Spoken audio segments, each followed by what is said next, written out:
स्त्रियांचं भविष्य घडवत होती. हो ती सावित्रीच होती, हो ती सावित्रीच होती.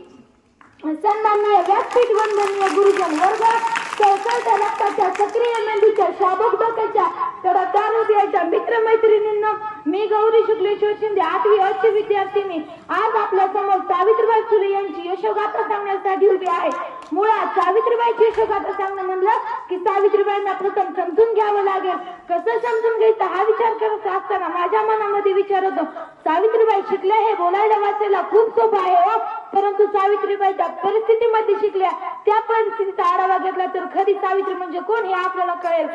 ज्या काळात मुली जन्माला येणं पाप मानलं जायचं त्या काळामध्ये मुली 9-10 वर्षाच्या झाल्या की त्यांचा विवाह एखाद्या वयोवृद्ध व्यक्तीशी किंवा त्यांच्यापेक्षा 20 ते 25 वर्षांनी मोठ्या असलेल्या व्यक्तीशी लावला जायचा.